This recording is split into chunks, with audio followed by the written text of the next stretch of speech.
you can see this, but DXY has now just hit the bottom of the range, which we've been anticipating for months now.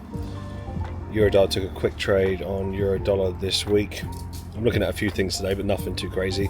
This was just a quick couple of percent. But it's been a very strong start to the month. Main one for me today is going to be pound Aussie. I just want to see how this 4 hour closes, and I've got an hour and 2 minutes. So I've got a few meetings in between. I should be able to get 2 calls done.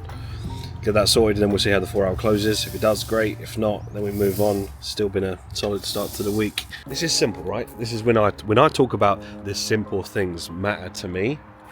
So you see this sort of front patio area, if you like, in front of the door. I've always seen this as like, when you go to Spain, you go to Italy, everyone's sitting out the front. It's all really, like the vibe, the atmosphere is lovely. And I thought we could kind of achieve the same thing. Now I just got that table out in the garden that you've probably seen in clips on the patio area. And I thought we'll create a little area here for coffee. So now this little wide shot, sitting out here, especially when the sun's not beaming on you and it's just nice little atmosphere, going over the charts, journaling, having a coffee. Like, it's the simple things. Like just me there getting loads of work done. I love it. So it's like such a tiny little purchase, yet adds so much value to my day to day. Right, that sun was cooking me. Wisteria's out. So this, I remember when we planted this was like a tiny twig, and now it is wrapped around everything. It's wicked. I've got the table out, so I'm going to perch myself here, get some meetings done, and finish off my coffee. The mechanical side of the fund. So I just announced Canal, so he's got his portfolio asset management account back. Yeah, nice. We've got James as well to announce on Monday. I feel like the momentum's kicking back in again. I mean, we've had it all Q1, but the momentum is it's flying again. I know, it's crazy, and also like people that are PAM level 2s and payouts. Yeah. Obviously, not everyone wants to be in the limelight and they don't want us to announce it, but there's so many people on a weekly and monthly basis that are getting consistent income from the in-house fund. Everything is in place for people to scale. My mum's signaling to me some food, I think. Yeah, is it kibbeh? Nah, I think she's cooked her. I got a message earlier saying she's cooked a risotto. Oh mate, that's probably not. I bet it's got like a za'atar in it, za'atar risotto or something. No, it's a cheeky little mushroom risotto, so it'd be a shame if I was to smash into that. Still got about half hour until this closes, so we'll see how the 4 hour goes. And I mean, how could I turn down mushroom artichoke risotto with lemon? This is lovely. But when your mum makes a risotto, you take it. Ibby, what time are you free? I've just got a few more bits to do, just having some lunch, and then I'll be free from about 3 PM onwards. I've got to speak to Ib. Well, I've just spoken to Ib, but I've got to speak to Ib again in about half hour. We've got a few more things to discuss.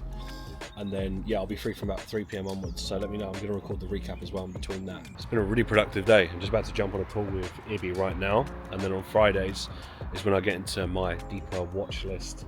I do quite a lot of hours, to be fair. But this process it's been a game changer for me.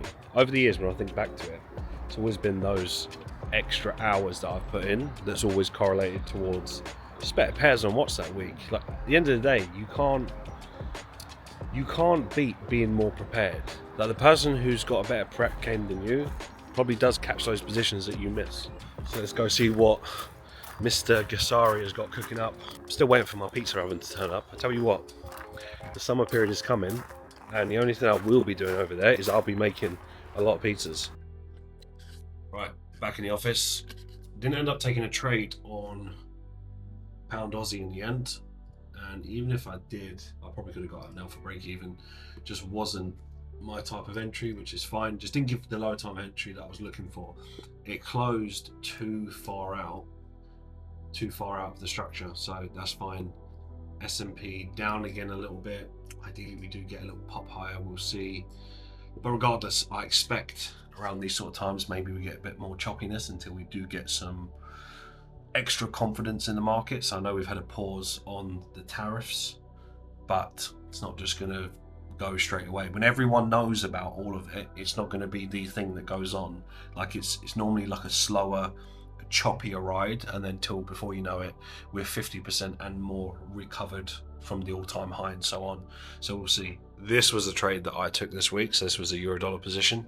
You can see we've moved quite far away since then. However, if you look at where the DXY is right now, that's what I was referring to earlier when, I mean, it's a little bit blurry here, but you can roughly see it anyway. Look at that. The DXY on the weekly time frame, look at how we filled all of that range. This is fantastic. So when I start building the watch list over the rest of today and tonight and on Saturday, we're going to be positioned so well now moving forward. Watch, Q2 is going to be massive for us. Yo, I'm just about to jump on a call with Ibby. Is it urgent? And we'd broken out and retested the back end of that. Right, so 4 hours good. Yeah, 4 hours lovely as well. Got everything in play. And then on the 5 minute. Yeah, so that was my trade. It's about 35 pip stop. Did you do the cropping up to stop? Yeah, cropped it 50%. Nice. If you had it, oh. yeah, literally just over 2.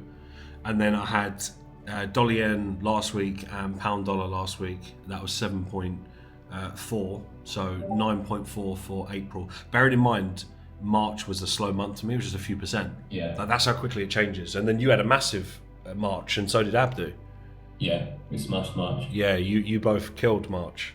This process every single Friday, I can attribute to so much more intentionality when it comes to the watch list. For example, like in Falcon, we'll have a lot of students that will have like accountability partners, if you like. If you really think about it, that is the equivalent of this, because we're always breaking down positions, we're always breaking down trades that we've taken, we're always breaking down missed positions as well, or how we could have capitalized on something more.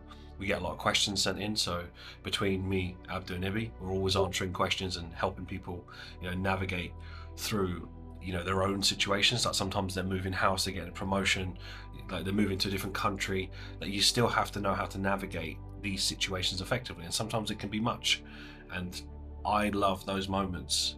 Ibby, I know you're the same. I love those moments trying to help people and navigate through stuff like that. I absolutely love it. So what we'll do now is that we'll break down the charts, I'll break down my watch list, and then as it gets closer and closer towards the market close, especially the last sort of 3 hours, I'll get an idea as to what I've got on watch. Then I'll wait for the market close, I'll analyze the idea, then I'll go back through the 28 pairs, filter it again. Then overnight, I'll see my watch list in a new unit of time.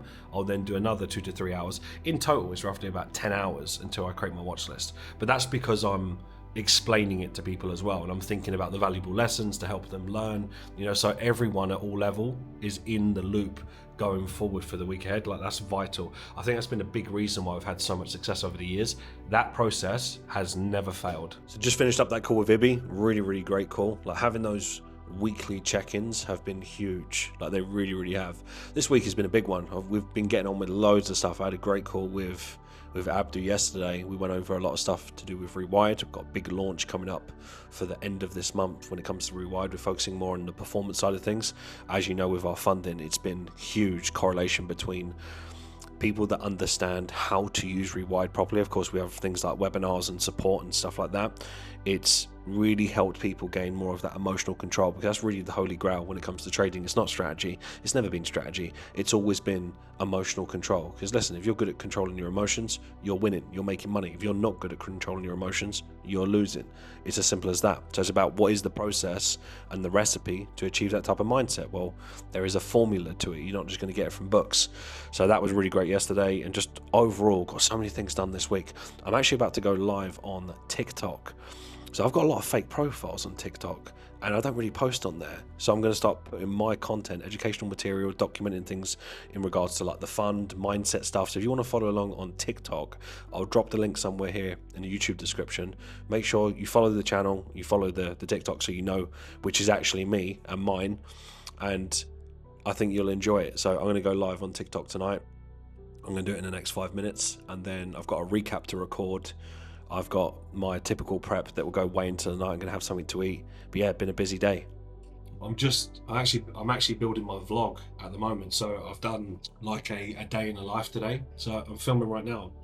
TikTok live. Yeah, you made it into the vlog. This is TikTok shop. I feel like I don't have anything to sell on TikTok shop. Like link in bio, my supplements or some. I feel like I now need supplements to sell, like vitamin D tablets or something. That's all I kept getting targeted by, is like Vit D K2 tablets. So I don't want any of these vitamins. Selling synthetic indices signals. I still haven't tried that, and Canal. There is so much demand for it. Rakeem, I don't think you do. Like, this is like almost like a private joke. Is that every single live I've done on IG, they'll just wait, and someone will be like, Mark, what do you think of synthetic indices? And I'm like, bro, I never think about synthetic indices ever. Like, I've never woke up and thought I think about them or have an opinion on them. And I think they're trolling me. And I think that this can't be a real person. And then there's a different name, and there'll be someone else asking, they're like, Mark, what do you think of synthetic indices? Fuck all, nothing. I don't think about them ever. So it is 9 o'clock. I'm still in the lab. Just been finishing off my watch list. Watch list is looking good. Still about an hour left until the market closes. So I'll have a fairly decent idea of my watch list, but then I'll go over it again. I'll spend like another hour after that. I'll usually finish up about 11:30, go to sleep, wake up again at around 5:45, get up, go through it with a fresh pair of eyes for at least an hour and a half to 2 hours, and then I'll start getting into the recording, which will be tomorrow. So yeah, we're going to get back into some analysis, see how the market closes. The Q&A that I just recorded was brilliant. There is so much success happening in our community right now. It's taken 8 years to build this level of just growth, where you've just got such a higher caliber of traders that have been committed for a period of time. It's so incredible to see. Like, every level, every level they get to, they have a new hurdle, and this is where I can come in and help them navigate it. For example, one of the questions I answered was around someone who's doing really well. So his hurdle is he's unsure how to deal with the emotions of more money, like making £10,000 in a trade. And I get to come in and go, hey, that's normal. You know, I'm giving them tactics and tips on how to deal with it. That's what mentorship really is. That's why it's really confusing when people say to me, oh, Mark, what course can I learn from? A course isn't going to get you anywhere. A course is just going to give you information, but there's information everywhere. It's about having specialized knowledge. It's about having accountability. It's about having that regular mentorship, that regular interaction in the moment as things are happening. That's how you really change people's lives. So I think people misunderstand what it actually takes to change people's lives. So I love doing this. So even though I'm always up really late, I sacrifice my Friday nights. Honestly, I wouldn't have it any other way.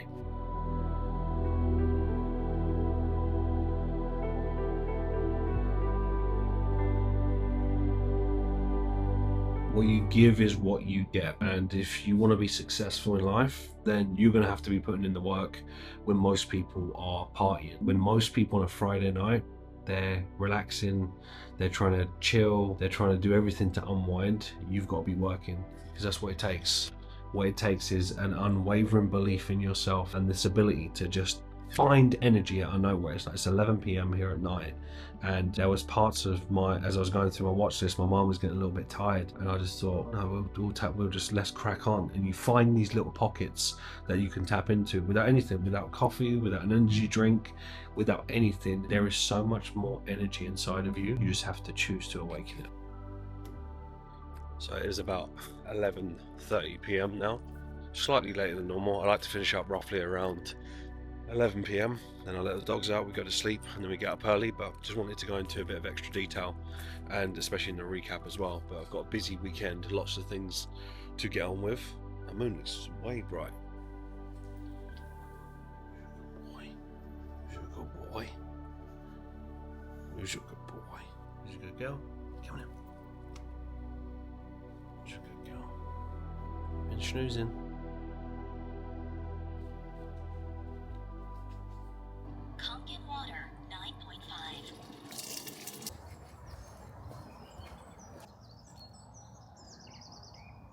If you're wondering why she's on the lead in the garden, it's because all of the rabbits over there.